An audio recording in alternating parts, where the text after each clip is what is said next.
10 seconds. That's how long my father-in-law stared at me before declaring I was done. His gold watch caught the morning light as he pointed toward the door. The entire executive team sat frozen around the marble conference table. I could hear my own heartbeat. My husband sat 3 chairs away, studying his phone like it held the secrets of the universe. Instead of crying, I stood up slowly and said clearly, "I understand." Then something unexpected happened. My assistant closed her laptop. Then the finance manager. One person after another began standing up. Rachel, who'd been there since day one, picked up her designer handbag. Marcus from operations gathered his files. The room went completely silent except for chairs scraping against Italian tile. 8 minutes. That's what Gerald, my father-in-law, announced. I had to collect my belongings and exit the building. His voice boomed like he was announcing football scores. I walked calmly to my corner office on the 20th floor, the one with windows overlooking the entire city. My hands stayed steady as I opened drawers. Family photos of happier times. My grandmother's lucky pen. The external hard drive containing 4 years of product designs. Every patent application I'd personally written. The board members watched through the glass walls, their expensive suits making them look like mannequins. Simone Chin sat at the head of the table, examining her perfect fingernails. She thought this was her victory lap. 7 minutes remaining, Gerald's assistant called through my office door. That's when I noticed movement outside. Daniel Reed stood at his workstation, briefcase already packed. But let me back up. Let me tell you how 3 months of careful planning led to this exact moment, where my billionaire father-in-law treated my career like expired milk. Before I continue, shout out to everyone watching. Drop your name and country in the comments. To meet the criteria, you must be a subscriber. I'll be giving shout-outs in my next video. Now, let's talk about what Gerald had been scheming. Everything started at the summer gala at the Chin estate. The kind of party where ice sculptures cost more than most people's cars. I'd arrived with my husband Kevin, wearing the emerald dress his mother insisted made me look too flashy, too noticeable, too much. Helen Chen had greeted us at the entrance, her jewelry sparkling like a small galaxy. She air-kissed near my cheeks, careful not to disturb her makeup. Another banner year for Chin Industries, Gerald had announced from the stage, holding a champagne flute that probably cost a month of my old salary. He stood there in his custom tuxedo, looking like money itself. His hand rested on Kevin's shoulder with the weight of expectation and dynasty. My husband beamed under that attention, though his actual contribution to the company involved attending golf tournaments and remembering client names at parties. Nobody talked about the Marshall contract I'd rescued last month when their CEO threatened to walk. Nobody discussed the Singapore expansion I'd architected while working through my vacation. Or the fact that while Gerald was fly fishing in Montana, I was preventing a lawsuit that would have cost millions. "You seem stressed lately," Helen had whispered, her diamond bracelet cold against my arm. "Women in business need to project calm. Perception matters more than reality, dear." I'd swallowed my words along with the overpriced salmon that tasted like cardboard. The real reason I seemed stressed was because I'd worked 19 hours straight the day before. But saying that would only confirm their quiet belief that I couldn't handle executive pressure. That I was, as Simone would later claim in official documents, struggling with workload management. Morning coffee with Kevin had become an exercise in emotional distance. Every day started identically. Him scrolling through news headlines on his tablet while burning toast he'd forget to eat. Busy week coming up, he'd mentioned that Wednesday morning, 3 months before everything exploded. I might finally get promoted to senior vice president. I'd frozen while pouring my coffee. Promoted? To which division? He'd sipped his burnt-tasting coffee, without looking up. Dad mentioned Simone's been crushing it lately. Real go-getter. She's been staying late, taking initiative on projects. My reflection in the toaster distorted into something unrecognizable. Simone Chen. The woman who arrived at 9:45 and left at 4:30 for yoga classes. Simone, who I'd been coaching for 2 months at Gerald's direct order. She needs mentorship, he'd said. Someone to show her our systems. So I'd shared. Explained our client database. walked through our security protocols, answered her endless questions about backup procedures and administrative passwords. I'd thought she was learning. Turns out she was building ammunition. The server emergency should have proven my value. 5 days before Gerald would slam both hands on that conference table, our entire network crashed. 20,000 customer files at risk. 6-hour window to fix it. Zero room for mistakes. Everything failed at once. Corrupted backups. Security breaches. A power failure that our systems weren't built to handle. By midnight, I'd called my whole team. Daniel arrived first, still wearing his daughter's ballet recital program pinned to his jacket.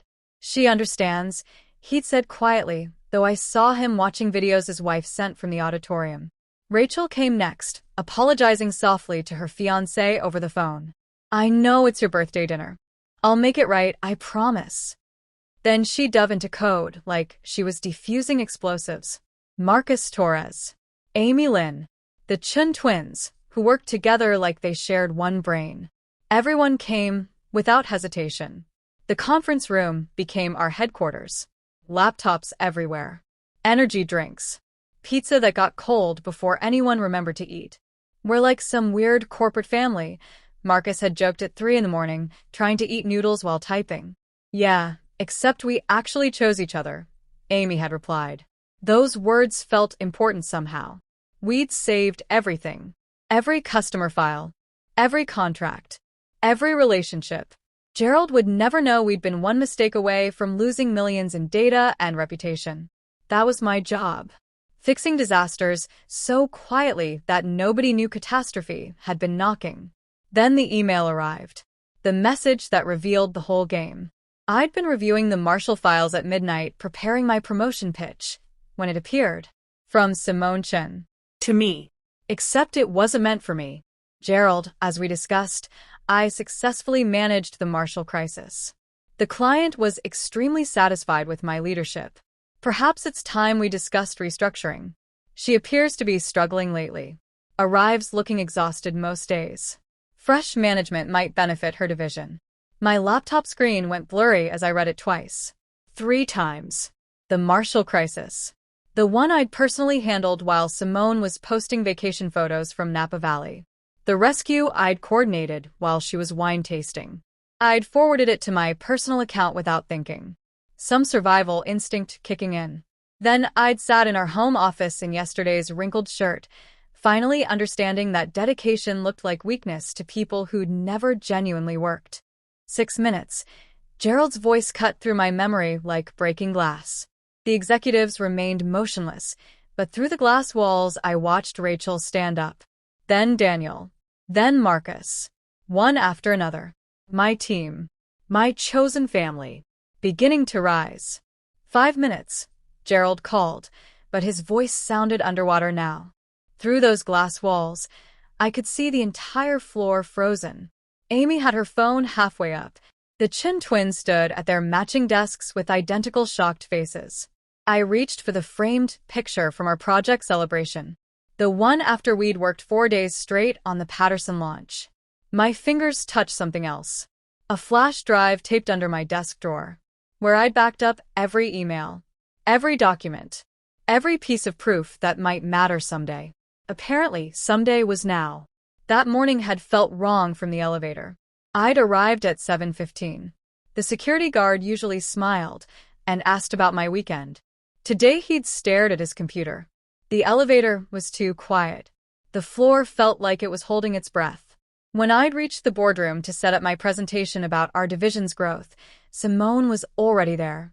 In my seat. The one I'd claimed 2 years ago because it faced away from the harsh sun. Her laptop displayed spreadsheets I recognized instantly. My division's private budget files. Server codes she shouldn't possess. Oh, good morning, she'd said, her voice dripping with fake sweetness.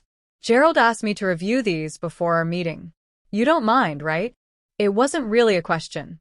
We both knew. I'd stood there, bag heavy on my shoulder, watching her scroll through salary information, project budgets, vendor agreements. For years of carefully constructed financial systems. How did you access those files? She glanced up, and for 1 second the mask fell. Pure triumph flashed across her face before the innocent look returned. Gerald gave me temporary administrator access. You know, for the transition. Transition. That word hung between us like a death sentence. People filled the room gradually, but wrong. Thomas Park from accounting arrived first, clutching his tablet like armor, avoiding my greeting. Then Jennifer Morris, our legal director, normally so composed, today kept checking her phone, gripping her notebook with white knuckles. Even the coffee was wrong. Usually someone started the expensive machine by now. The one that ground fresh beans for each cup. Today, only silence. And the smell of nervous sweat hidden under designer cologne. I'd started my presentation anyway. Clicked through slides showing our achievements. Our numbers. Our victories. My voice stayed level even as I felt the room's atmosphere darkening, preparing for something I couldn't name.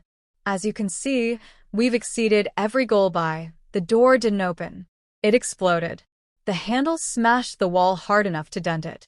Gerald stood there, his face that specific red that appeared when his blood pressure medicine wasn't working. His Italian suit, usually immaculate, looked rumpled. His tie hung crooked. He crossed the room in 4 steps, both palms hitting the table so hard everyone's water glasses jumped. Jennifer's actually spilled, brown liquid spreading across her notes, but she didn't move. You have 10 minutes to clear your desk. The words didn't register at first. They existed in space, but my brain refused to process them. I stood there, presentation remote still in my hand. Slide 23 still glowing on the screen behind me. A chart showing the money I'd saved this company. That's when I understood this morning's choreography. Why Simone had my files. Why executives wouldn't make eye contact. Why Jennifer looked ready to faint or flee, or both. This wasn't spontaneous. This was theater. I'd been selected for termination, and everyone except me had received the script. Simone leaned back in my chair. And I saw it clearly. The tiny smile, the relaxed shoulders, the way she admired her manicure like someone appreciating their own masterpiece. She'd won something and we both understood it. But 15 years in corporate taught me one thing. The moment you think you've won is when you're most exposed. Thomas's fingers were flying across his calculator with the frantic energy of someone watching money evaporate. I knew that motion. Budget crisis. Contract disasters. Anytime numbers were about to become catastrophic. Jennifer had her phone out, typing with trembling fingers, her face the gray-white of old newspaper. They understood something Gerald and Simone didn't. Something about contracts and clauses, and the expensive difference between firing someone privately versus humiliating them in front of witnesses. I set down the presentation remote with careful calm. My grandmother's voice echoed in my memory. She'd survived the Great Depression. Raised 4 children alone after my grandfather passed. Never let anyone see her buckle. When they expect you to break, she told me once, folding laundry with hands that never shook, that's when you stand tallest. Thank you. The words came out clear, sincere even, because in that moment I felt something unexpected. Freedom. For years of pretending Kevin's family accepted me. For years of Helen's subtle insults about my appearance while I rescued her husband's empire. For years of being valuable enough to fix every disaster, but never good enough to truly belong. Gerald's mouth fell open. He'd expected tears, begging, rage, anything except gratitude. Behind him, several executives exchanged worried looks. Someone's pen clattered to the floor like a gunshot. In the silence, I began packing with the methodical care I used for product launches. Each item lifted, considered, placed in the cardboard box that had appeared from somewhere. The flash drive went in first. Then project folders. The team photo. My coffee mug with a tiny crack. 8 minutes, Gerald announced, but his voice had lost its sharpness. Confusion was creeping in. First crack in his confidence. Through the glass, movement caught my eye. Daniel Reed stood at his desk, briefcase already over his shoulder. He wasn't packing. He was ready. Then Rachel stood. Then Marcus. One after another, like dominoes gaining momentum, my entire team rose from their workstations. Gerald turned to see what held my attention, and his face went from red to white so quickly I thought he might collapse. Simone's expression shifted from victory to confusion to something approaching fear. "Time's up," Gerald said, but it sounded like a question. I picked up my box, its weight both familiar and foreign. 4 years reduced to what I could carry. As I walked toward the door, 2 security officers appeared. Standard termination protocol. They mumbled apologetically. Tom and Derek. I'd brought them coffee during late shifts. Knew their families' names. "We're sorry about this," Tom whispered. "Don't be," I told him. "You're doing your job." We walked through the office toward the elevator. And that's when the symphony started. The squeak of chairs pushing back. The rustle of bags being collected. The soft sounds of laptops closing. Daniel fell into step beside me. Then Rachel, her heels clicking a determined rhythm. Marcus. Amy. The Chun twins moving in perfect sync. By the time we reached the elevator, 22 people had joined our march. Tom stopped walking. His hand dropped from my arm. "In 20 years," he said, voice thick with something between wonder and respect, "I've never witnessed anything like this." Neither had Gerald Chun, whose empire had just started crumbling, though he wouldn't realize it for another 2 days. The elevator doors closed on 22 people and 1 security guard who looked like he'd just seen something miraculous or terrible. He couldn't tell which. Tom pressed the lobby button with a slightly shaking hand. Nobody spoke during the descent. Just mechanical humming and someone's phone buzzing. Mine. Then Daniel's. Then Rachel's. Like popcorn starting to pop. Our phones erupted in notifications. When the doors opened to the lobby, we stepped into bright afternoon sunshine. The kind of light that makes everything look overexposed and dreamlike. Maria at reception stood so fast her chair rolled into the wall. Frank, the building supervisor, stopped sweeping and stared as we filed past. Someone started clapping from the parking area. I couldn't see who. Then others joined until the sound bounced off the parking garage walls. "This is crazy," Rachel whispered beside me. "This is right," Daniel corrected, adjusting his briefcase.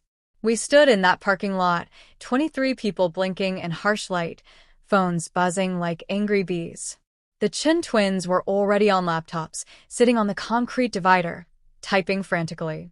Amy had her phone pressed to her ear, explaining to someone, probably her husband, why she was suddenly jobless at noon on a Thursday.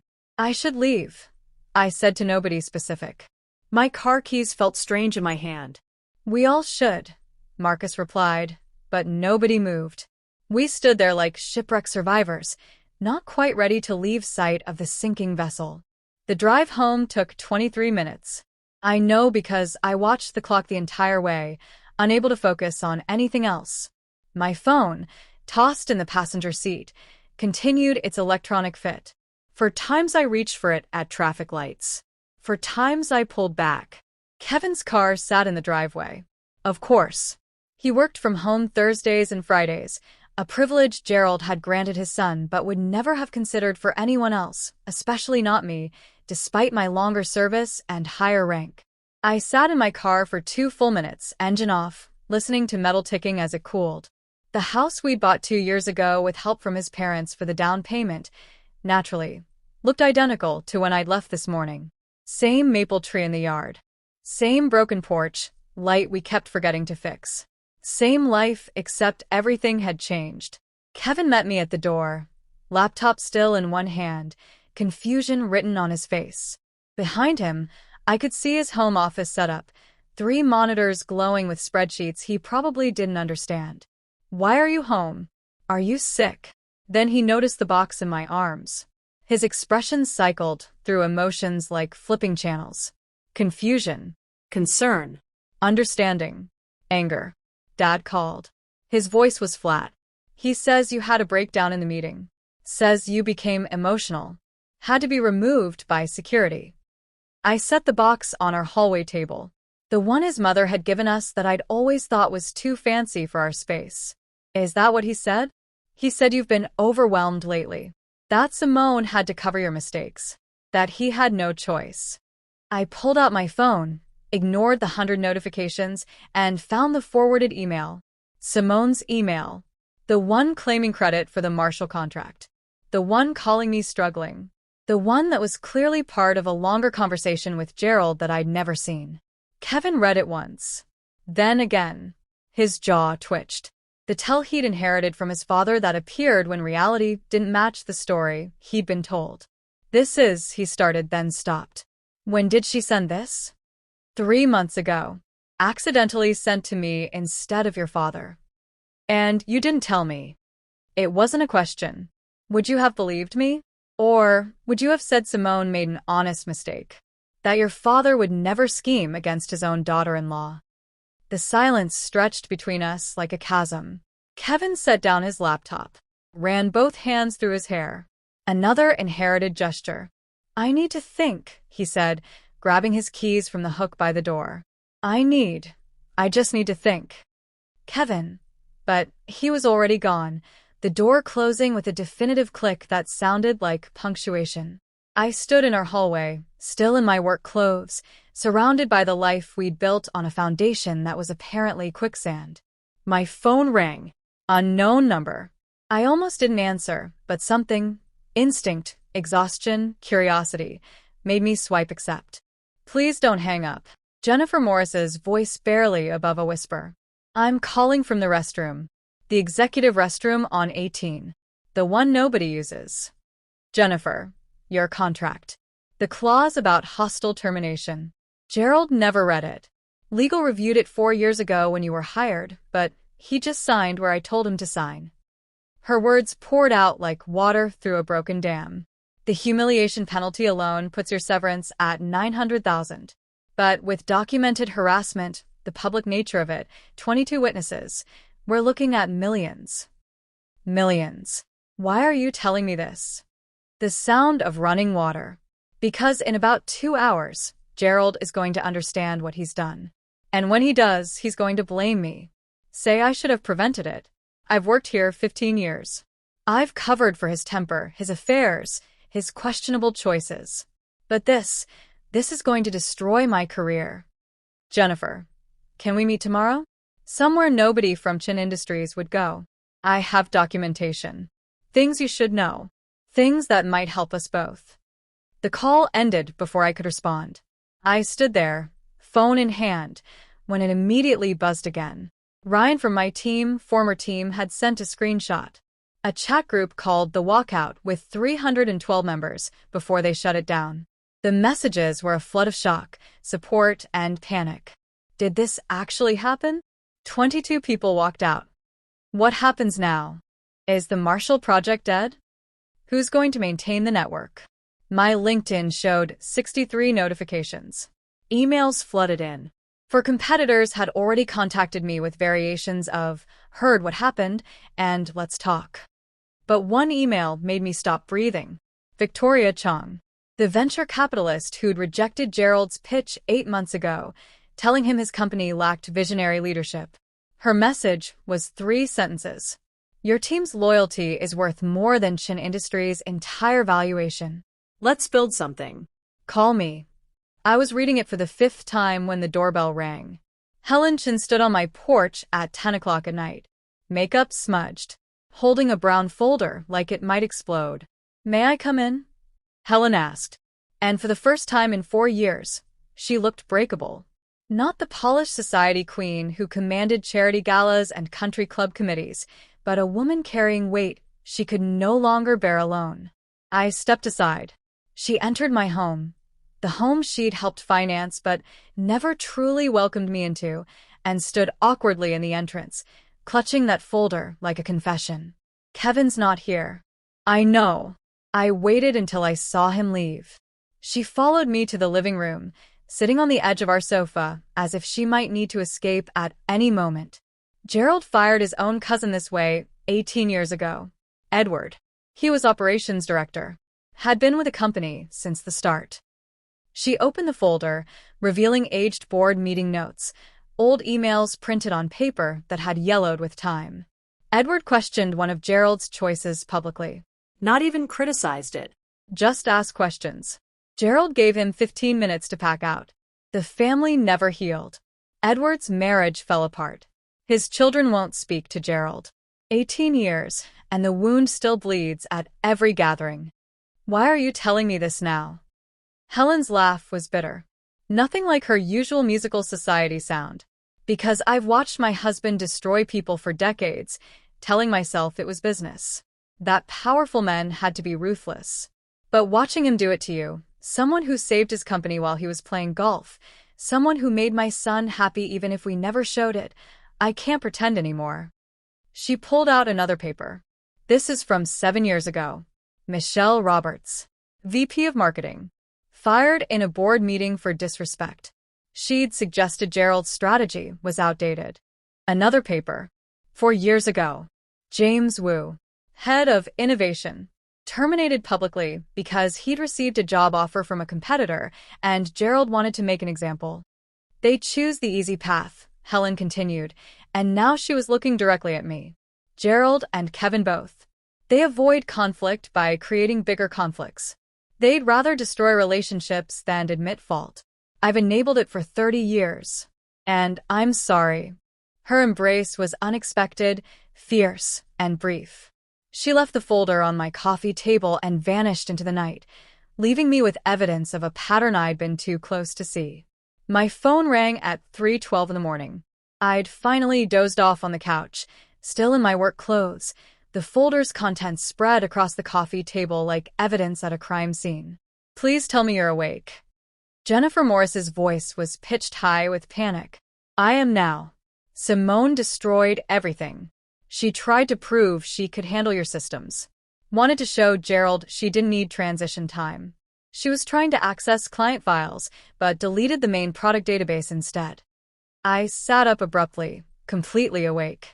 She deleted the entire product database? That's not the worst part.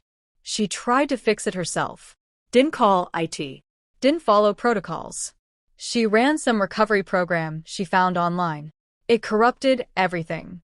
The entire West Coast operation has been offline for 8 hours. They're estimating 20 hours minimum before even partial recovery. The silence stretched while I processed this. Our product database wasn't just files.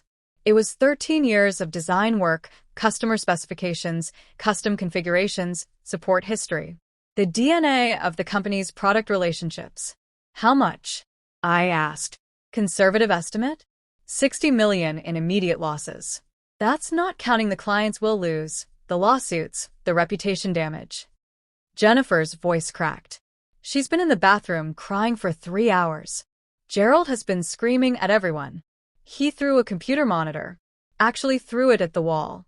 Security is on standby. I felt something I hadn't expected. Emptiness. Not satisfaction. Not vindication. Just a cold, hollow nothing. Simone had engineered my humiliation, and now she was drowning in her own incompetence. Jennifer, you need to document everything. Every email, every action, every word Gerald says. Already am. I'm creating my own protection. She paused. Your team could have prevented this. My team wouldn't have caused it in the first place. After Jennifer hung up, I sat in the dark, watching sunrise creep across my living room walls. Somewhere across town, Chin Industries was bleeding money and reputation while Simone learned that taking credit and taking responsibility were vastly different things. Kevin came home at 8 o'clock looking like he'd slept in his car. His shirt was wrinkled. His hair stuck up at weird angles. He reeked of whiskey and regret. The database is gone, he said without greeting. I heard. Dad's lost his mind. He's threatening to sue Simone, but legal says he can't because he gave her the access. He's calling emergency board meetings. Mom's had 3 panic attacks. He collapsed on the couch beside me. Careful not to touch me.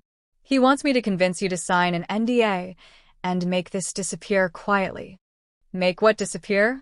His public humiliation of me, the 22 people who walked out, or the fact that his chosen replacement just cost the company $60 million. Kevin rubbed his face with both hands. All of it. He's offering the $900,000 Jennifer mentioned. Full severance. Extended benefits. Glowing recommendation. All you have to do is sign saying you won't discuss what happened or compete for 3 years. No. The board is threatening his position. If you sue, if this gets worse, he could lose everything. I turned to look at my husband, really look at him. He was a stranger wearing Kevin's face, speaking Kevin's voice. But the man I'd married, who'd promised to stand by me, to be my partner, was gone. If he'd ever existed at all, he should have thought of that before he gave me 10 minutes to clear my desk. I need you to fix this. Those 5 words hung between us like a knife. Not, I'm sorry. Not, he was wrong. Not, I should have defended you. Just another demand to sacrifice my dignity for the Chin family comfort. I need you to leave, I said, surprised by how steady my voice was. Kevin looked at me then, and for a moment I saw something, recognition maybe that he'd chosen the wrong side. But Chun men didn't admit mistakes. They just found someone else to blame. He left without another word. And I knew our marriage had ended in that moment, even if the legal papers would come later. By evening, my living room had transformed into a startup headquarters. 22 people with laptops balanced on their knees, sitting on floors, perched on armrests, crowded around my dining table. Daniel's 14-year-old son sat in the corner doing homework, occasionally glancing up at the chaos with interested eyes. Rising Phoenix, Rachel announced, holding up a napkin where she'd sketched a logo. A stylized bird climbing from ashes. We're not subtle, but neither were they. Marcus was on his laptop, fingers flying. Domain secured. Social media handles locked down. I'm also grabbing variations before Chin Industries tries to cybersquat. His wife appeared with a tray of coffee mugs. I made a coffee run. Nobody's building a company on empty stomachs. Pizza boxes stacked up like layers of ambition. The Chin twins had somehow created a project management system on my living room wall using colored sticky notes. Amy was already calling contacts, her phone voice professional despite sitting cross-legged on my carpet. We need incorporation papers, someone said. On it, replied Daniel, whose sister was apparently a corporate lawyer. The energy was electric. Desperate. Hopeful. We weren't just colleagues anymore. We were refugees from a corporate disaster, building something new from the ruins of what Gerald had destroyed. And in that crowded, chaotic living room, I felt more at home than I had in 4 years at Chin Industries. My phone buzzed at 6:37 in the evening, 4 days after we'd transformed my living room into Rising Phoenix's first headquarters. Robert Mitchell's number appeared on the screen. Gerald's lawyer. Calling for the 4th time today. Ms. Anderson, Mr. Chin has authorized me to increase the offer to $900,000. His voice carried the exhaustion of a man losing a battle he'd thought would be simple. This is the baseline severance for your contract. The baseline assumes normal termination procedures, I replied, watching the Chin twins carry computer equipment into what would become our actual office, a warehouse space we'd found yesterday. Being given 10 minutes to clear my desk in front of 15 witnesses isn't normal. Jennifer Morris can verify that. The silence stretched. Ms. Morris is no longer authorized to speak on behalf of Chin Industries. Of course she wasn't. Gerald's first instinct was always to shoot the messenger, even when the message was a legal catastrophe of his own making. Then I suppose we'll let the courts decide what's appropriate. My lawyer will be in touch. I ended the call just as a white Mercedes pulled into the warehouse parking lot. Victoria Chong stepped out, her designer heels clicking against broken asphalt, surveying our new space with the calculating eye of someone who'd turned 50 startups into billion-dollar companies. The warehouse was nothing impressive. 15,000 square feet of concrete potential, still smelling of industrial cleaner and whatever had been manufactured here before. Fluorescent lights buzzed intermittently. The loading bay door didn't seal properly. There was a questionable stain on the floor that looked like it had its own zip code. This is perfect, Victoria announced. And she wasn't being sarcastic. It's a disaster, Rachel countered, gesturing at a ceiling panel that chose that moment to drip water. No, it's hungry space. It wants to become something. Victoria walked the perimeter, her footsteps echoing. You know what Amazon's first office was? A garage. Apple? Also a garage. Facebook? Started in a dorm room. You've upgraded. You've got actual walls. She pulled out her phone, made a quick call. Send the agreement to my email. Yes, the full amount. She looked at me. 4 million seed funding. I want 18% equity and a board seat. Daniel nearly dropped his laptop. You haven't even seen our business plan. I've seen 22 people follow their leader out of a secure job into uncertainty. That's worth more than any PowerPoint. She paused at the door. Gerald Chen once told me emotional decisions have no place in business. He said it while rejecting my proposal to invest in Chen Industries because he didn't like my tough negotiating style. Funny how his emotional decision to publicly humiliate you just handed me the next tech unicorn. The next morning, she returned with 3 other VCs. They toured our disaster of a warehouse, asked pointed questions about scalability and market positioning, then committed another $3 million on the spot. We hadn't even officially incorporated yet, and we were valued at $20 million. My phone hadn't stopped ringing, but the call that mattered came from Richard Marshall himself. CEO of Marshall Corporation. I heard about the situation at Chen Industries, he said without introduction. I also heard about the database disaster. Simone Chen tried to explain to me yesterday why our project files were lost. She actually cried on a client call. Mr. Marshall, we've worked with your team for 4 years. You personally saved our product launch. Daniel rebuilt our entire network over a weekend. Rachel identified efficiency patterns that increased our performance by 250%. He paused. The contracts follow the talent, not the building. We're moving our business to Rising Phoenix effective immediately. By end of day, 4 more clients had called. Patterson Systems, Morrison Techwo Industries. Together, they represented $40 million in annual contracts. Each one announced their decision on LinkedIn. Professional corporate language that barely masked their disappointment in how Chen Industries had treated us. Stock down another 7%, Amy announced, refreshing her screen. That's 22% total since Thursday. We were unpacking equipment, setting up workstations, actual workstations now, bought secondhand from a company that had folded, when Kevin appeared in the doorway. He looked smaller somehow, diminished, holding flowers, lilies, white lilies. After 4 years of marriage, he still didn't remember I was allergic to lilies, that I preferred sunflowers, that I'd told him this on our second date. Can we talk? He shifted uncomfortably in his pressed chinos and button-down.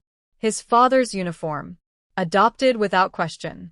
I stepped outside with him, leaving my team to continue building our future. The late evening sun cast long shadows across the parking lot's cracked pavement. Dad's willing to apologize, he said, pushing the lilies at me like a shield or maybe a peace offering. He'll give you an executive role. Corner office. 25% raise. Full restoration of everything. I didn't take the flowers. He thinks this is about office space. It's a generous offer. More than fair, considering. Considering what? That he humiliated me? That Simone destroyed the database trying to prove she could do my job? That 22 people walked out because they witnessed something wrong. Kevin set the lilies on the ground between us, and they looked sad there, dying on hot pavement. He's my father. And I was your wife. Past tense, Kevin. You made that past tense the moment you asked me to swallow humiliation for your family's comfort. His face crumpled slightly. The first genuine emotion I'd seen from him in days. You're giving up on us. On our marriage. Your father didn't break us. You did. When you came home and asked me to fix his mistake instead of standing beside me. When you chose the easy path of family loyalty over the hard path of doing what's right. He looked at me then. Really looked. And for a moment, I saw the man I'd fallen for. The one who'd existed before his father's influence hardened around him like cement. But that man had been buried so long that resurrection wasn't possible anymore. I should leave, he said quietly. Yes.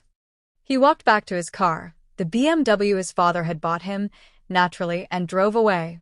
The lilies remained on the asphalt. I left them there. By morning, they'd wilted in the heat, petals scattering in the wind like all of Gerald's carefully constructed plans. At 2 in the morning, my phone buzzed with an encrypted file from Jennifer Morris. The subject line read simply, "My insurance policy." The audio file was 37 minutes of a Chun Industries board meeting. The quality was crystal clear. Jennifer had probably recorded it on her phone, positioned carefully near the conference table center. 60 million. A voice I recognized as board member Jonathan Cross. He cost us 60 million because he couldn't control his ego. The database is completely corrupted. Another voice, probably CFO David Sterling. Simone Chun had no authorization to access those systems. Gerald gave her full administrative access. This was definitely Jennifer. Her voice carefully neutral. Against my legal recommendation. You promoted your girlfriend's college roommate? This voice dripped with disgust. Christina's roommate from university? That's who you thought could replace your daughter-in-law who built half our infrastructure? Gerald's voice, when it came, sounded hollow. Simone showed potential. She was motivated, ambitious. She was unqualified. The slam of a hand on wood. This isn't some family drama, Chun. You turned a personal vendetta into a $60 million catastrophe. Maybe more if the clients keep leaving. I listened to the board meeting recording one more time, their voices filling my warehouse office at 3 in the morning. This isn't leadership. It's a tantrum that cost us 60 million. The disgust in their voices was tangible, even through Jennifer's phone speaker. The next morning, everything accelerated. We're doing a press conference, Victoria Chong announced, striding into our warehouse at 8 o'clock with a media consultant and enough coffee for everyone. Tomorrow, 3 o'clock. Every tech publication is asking for a statement. We give them one. I don't want to seem vindictive, I said. You won't. You'll seem like exactly what you are, a leader who refused to accept humiliation as the price of employment. She pulled out her tablet. Meanwhile, Gerald is holding his own conference at Chun Industries headquarters at the exact same time. My sources say he's planning to frame this as strategic reorganization. The thought of Gerald spinning this disaster into corporate doublespeak should have angered me. Instead, I felt oddly calm. Let him try to polish this catastrophe. The truth had a way of showing through no matter how much corporate varnish you applied. We spent the next 24 hours preparing. Daniel and Rachel helped write my statement. Amy coordinated logistics. The Chun twins somehow got us professional backdrop and lighting that made our warehouse look like a legitimate tech startup instead of abandoned industrial space. At 2:45 the next day, I stood in front of cameras wearing the same navy blazer I'd worn that Thursday. Deliberately. My team flanked me. All 22 of them. Dressed professionally, but not uniformly. We looked like what we were, individuals who'd chosen to stand together. Good afternoon. I began, my voice steadier than my heartbeat. 4 days ago, Gerald Chun gave me 10 minutes to clear my desk after 4 years of building Chun Industries' technical infrastructure. Those 10 minutes taught me something valuable. That competence threatens the incompetent. That loyalty means nothing to those who never earned it. And that sometimes the best thing that can happen is being forced to leave a place that never valued you. The cameras clicked like digital rainfall. Someone from Tech World was typing frantically. The Bloomberg reporter was live streaming. Rising Phoenix isn't just a company. It's proof that culture beats strategy. That teams built on respect outperform hierarchies built on fear. We've secured $7 million in funding. We've retained clients worth $40 million annually.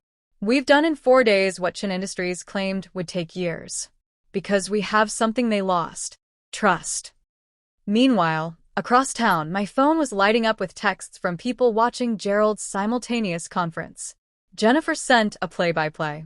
He's sweating through his makeup. Simone's behind him looking at her phone. Literally job hunting during the press conference.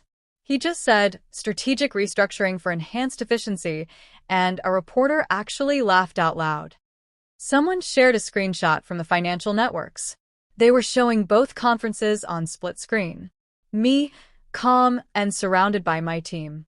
Gerald, red-faced and stammering with Simone beside him scrolling through LinkedIn, apparently having abandoned any pretense of paying attention. The stock ticker ran beneath both feeds. Chun Industries down another 9%. We were still celebrating that night when my phone rang from a blocked number. I almost didn't answer, but something made me swipe accept. Please don't hang up. Simone's voice, but different. Gone was the sugar-sweet coating, the practiced professionalism. She sounded young, desperate, Scared. I know you hate me. I don't hate you, I said, surprising myself with the truth of it. I nothing you. A sharp breath. Then, I've been terminated. Strategic differences, they called it. But everyone knows it means I destroyed the database. I'm being blacklisted. Nobody will even interview me. She was crying now. Ugly sobs that reminded me she was only 24. Ambitious and ruthless, but still young enough to believe those were the only qualities that mattered. I have student loans. Rent. My sister's college tuition. She's depending on me and her voice broke completely. I know I took credit for your work. I know what I did. But please. Just one recommendation. Just something that says I'm not completely worthless. I looked around our warehouse. At my team still working despite the late hour. At the whiteboards covered with actual innovation instead of corporate buzzwords. At the space we'd built on merit instead of manipulation. Simone, I said, and she fell silent except for sniffles. You took credit for the Marshall contract. You called me struggling and suggested I needed to be replaced. You smiled while Gerald gave me 10 minutes to pack for years of work. I know. You took credit for others' work. Now you need to take credit for your own failure. That's the only recommendation I can give you. The call lasted exactly 10 minutes. I timed it. 4 days later, the news broke everywhere at once. Gerald Chun steps down as CEO of Chun Industries. The press release was a masterpiece of corporate euphemism. Pursuing new opportunities. Time for fresh leadership. Grateful for his years of service. But everyone knew the truth. The board had given him a choice. Resign with a fraction of his dignity intact, or be fired for cause and lose everything. He'd chosen resignation, but it was like choosing which cliff to jump from. The ending was the same. Helen called me that night, her voice hollow but somehow lighter. He's moving to the guest cottage. 30 years of marriage, and this is what finally broke us. Not his affairs with assistants. Not his ego that needed its own area code. But watching him destroy you, someone who'd done nothing but make him successful. Purely for sport. That's when I knew the man I married was gone. If he ever existed. Helen, don't apologize. Don't comfort me. This is freedom, even if it comes 3 decades too late. The warehouse felt different that night. The Chin twins had hung up string lights that made the concrete walls look almost warm. Amy had brought in plants that somehow thrived despite the industrial setting. Marcus had set up speakers that played quiet jazz while we worked. We did it, Rachel said, appearing beside me with 2 glasses of champagne. Not the cheap stuff anymore.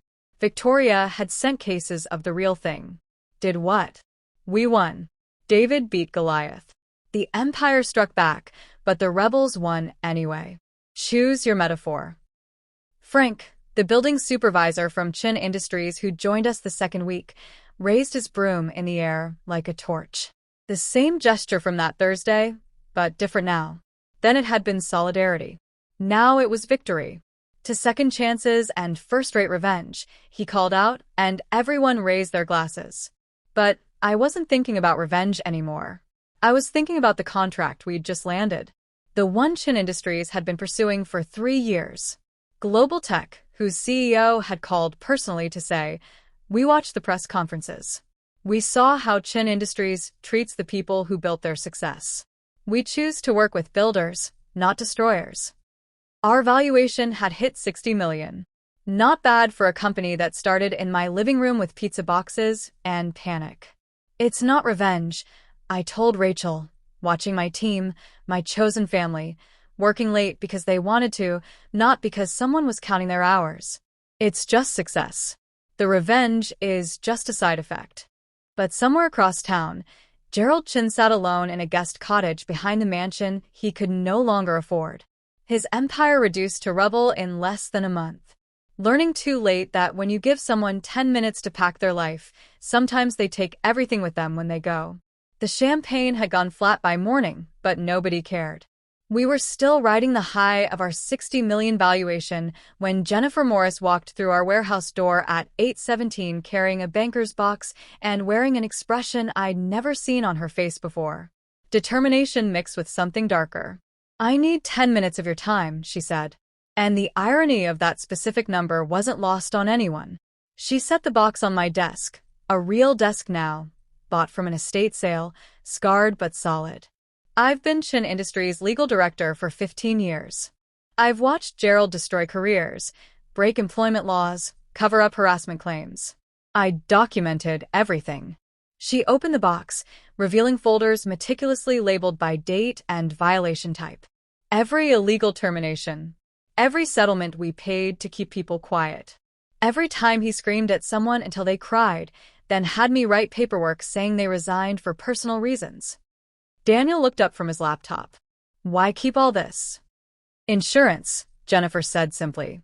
I knew eventually he'd turn on me too. I was right. He's been telling the board I should have prevented your mass exodus. That I failed in my duty. She pulled out a thick folder. This one's my favorite. For years of emails where he explicitly told me to ignore legal protocols. She turned to me then, her gray eyes sharp behind designer glasses. "I want to be your chief legal officer. In exchange, I'll ensure Gerald never works in tech again. My revenge might be colder than yours, but it's been brewing for 15 years. I know where every body is buried because I helped dig the graves."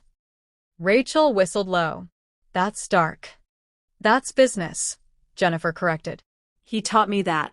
Now I'm going to teach him what happens when you create enemies who know your secrets. I looked at this woman who'd sat in that boardroom watching my humiliation and realized she hadn't been complicit. She'd been collecting evidence. "Welcome to Rising Phoenix," I said. Jennifer's first official act was scheduling the settlement negotiation. "Neutral territory," she insisted. "The Hilton downtown. Conference room 8. It costs $900 an hour, which Gerald will be paying for." The meeting was set for Monday at 11 o'clock. I arrived early, finding the room exactly as expensive and soulless as expected. Leather chairs that tried too hard. A table polished to mirror brightness. Windows overlooking a city Gerald once thought he owned. He arrived 20 minutes late. A power play that might have worked when he had power to play with. But the man who walked in wasn't the Gerald Chun who'd slammed both palms on a boardroom table. This version looked deflated, his Armani suit hanging loose on a frame that had lost weight from stress. His lawyer, Robert Mitchell, looked equally exhausted. "Let's make this quick," Robert said, pulling out documents. "Mr. Chun is prepared to offer $1.4 million, full benefits continuation for 36 months, and immediate vesting of all stock options." Jennifer leaned forward. "Plus a written statement acknowledging that the termination was handled inappropriately, and a non-disparagement clause that goes both ways." Gerald's jaw clenched. That familiar tell, but he nodded. The man who never apologized, never admitted fault, was about to sign a document acknowledging his failure. The room was silent except for the scratch of pens on paper. Gerald signed with a hand that trembled slightly. His signature smaller than the bold scroll, I remembered. When he passed the document to me, our eyes met. No words were exchanged, but entire conversations happened in that silence. His eyes said, "You destroyed me." Mine replied, "You destroyed yourself."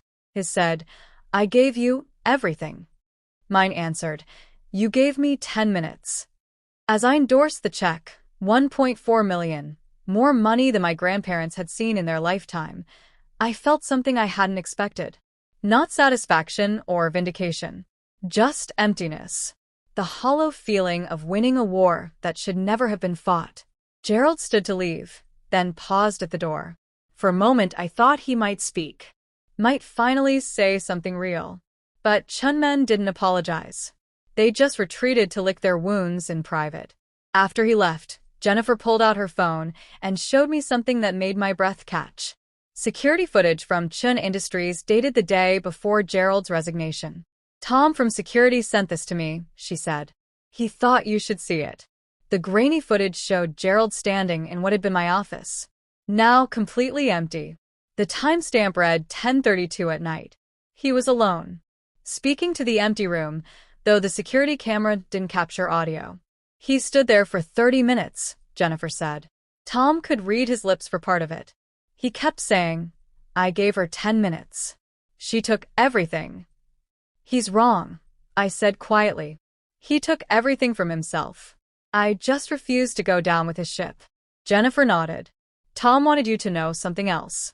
He's the one who made sure the cameras captured everything that Thursday. Every angle of the boardroom. The walkout. All of it. He said watching you maintain dignity while Gerald lost his mind was the best thing he'd witnessed in 20 years of security work. My phone buzzed with a text from Helen. Can you meet? Important. I found her at a coffee shop downtown. The kind of place that served $15 lattes to people who thought price equaled quality. She looked different. Younger somehow, though she'd aged years in the past month. I filed for divorce this morning, she said without greeting. Served him papers at the country club. During the monthly board luncheon. Maximum witnesses. Maximum humiliation. Helen, don't pity me. This is 30 years overdue. She stirred her overpriced coffee with deliberate calm. I excused his cruelty as strength. His affairs as stress relief. His destruction of people's careers as business necessities. But watching him destroy you, someone who'd done nothing but succeed, purely because he could, that was when I understood I'd been enabling a monster. She pulled out her phone, showing me a photo of legal documents. I'm taking half of everything. The houses, the investments, his precious car collection that he spent more time with than his family. My lawyer says the prenup won't hold. Too many documented infidelities. What about Kevin? Helen's face darkened. Kevin chose his side. He could have stood by you. Instead, he asked you to absorb humiliation to keep his father comfortable. He's exactly what I raised him to be, a coward who mistakes compliance for loyalty. She stood to leave, then paused. The Chen dynasty took 4 generations to build. Gerald destroyed it in 10 minutes. The very 10 minutes he gave you. There's poetry in that, don't you think? As she walked away, I realized the Chen empire hadn't just crumbled. It had imploded entirely. Gerald lost his company, his reputation, his marriage, his legacy. All because he couldn't resist humiliating someone who'd done nothing but make him successful. The settlement check cleared the next day. $1.4 million sitting in my account, feeling simultaneously like justice and blood money. I stared at the $1.4 million in my account on my banking app. The number still feeling surreal. 8 months ago, this would have been fantasy. Now, it was just a line item in a much larger story. Seed money for something that had already grown beyond my wildest expectations. The warehouse barely resembled the disaster we'd moved into 7 months ago. The buzzing fluorescents had been replaced with warm LED panels that Daniel insisted were better for productivity and mental health. The questionable stain was gone, covered by industrial epoxy flooring that Rachel picked because it matched our logo colors. We had real furniture now. Standing desks. Ergonomic chairs. Even a kitchen that didn't smell like decades of neglect. Mom, look. Emma, Daniel's daughter, called from what we'd designated as the homework corner.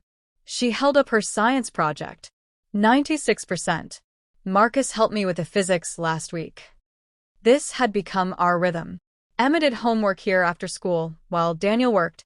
The Chin twins taught her basic programming. Amy helped with her history essays. We weren't just a company. We'd become the family some of us never had. The support system corporate culture promised, but never delivered. $85 million valuation as of this morning, Marcus announced, updating our celebration board. Yes, we had one of those now. Covered in wins both big and small. And Richardson Tech just signed. That's 50 employees and 15 major clients. 50 employees. People who'd chosen us not for stability. We were still a startup after all, but for the culture. They'd seen our press conference, heard about the walkout, knew exactly what we stood for. Every resume came with a note about wanting to work somewhere that valued people over profits. Rachel's parents had visited last month from Seattle, performing a traditional blessing ceremony in our conference room. Her mother had touched my shoulder and said, "You gave my daughter purpose beyond a paycheck. That's worth more than any valuation." I was reviewing contracts when the door opened. Kevin stood there looking like a ghost of the man I'd married. He'd lost weight, but not in a healthy way. More like grief had been eating him from the inside. In his hand were papers I recognized immediately. Divorce documents. "Can we talk?" he asked, his voice smaller than I'd ever heard it. We went to the break room, the nice one with actual chairs and a coffee machine that worked. He sat across from me, the papers between us like a border we were about to formally recognize. "I've been in therapy," he said without greeting. 3 times a week for 5 months. Learning about family dynamics, enmeshment, enabling. Terms I didn't even know existed when we got married. "That's good, Kevin. I should have stood up for you." The words rushed out like they'd been building pressure. "That Thursday when Dad humiliated you, I should have been in that boardroom defending you. I should have walked out with you. Instead, I came home and asked you to fix his mess. I chose comfort over courage, familiarity over what was right." He pushed the papers toward me. "I'm not asking for forgiveness or another chance. I know that ship has sailed. I wanted you to know that I understand now. What I lost, what I threw away because I couldn't stand up to my father." "Are you still at Chin Industries?" I asked. He laughed, but it was hollow. "Nobody's at Chin Industries. It got absorbed by Stratton Corp 2 months ago. They kept the patents and fired everyone else. Dad's reputation made sure nobody would buy it intact." We signed the papers in relative silence. Just the scratch of pens and the hum of the coffee machine. In this same room where my team had planned Rising Phoenix's future, I was signing away the past. Kevin stood to leave, then turned back. "I hope you find someone who sees your worth immediately," he said. "Not after it's too late. Not after they've already lost you. Someone who stands up for you on Thursday, not apologizes for it 7 months later." After he left, I sat there for a moment, feeling the weight of ending a marriage that had probably been over long before Gerald gave me those 10 minutes. But there was peace in it too. Clean endings made room for better beginnings. Jennifer appeared in the doorway. "You okay?" "Yeah. Just closing chapters." I stood, shaking off the melancholy. "What's up? Thought you should see this." She showed me her phone. Gerald's LinkedIn profile. Updated that morning. Independent business consultant. Working from an address I recognized as a strip mall on the outskirts of town. His latest post was about leadership through adversity and the importance of decisive action. For likes, I clicked on them. 3 were clearly bot accounts and 1 was from someone trying to sell him marketing services. "That's sad," I said.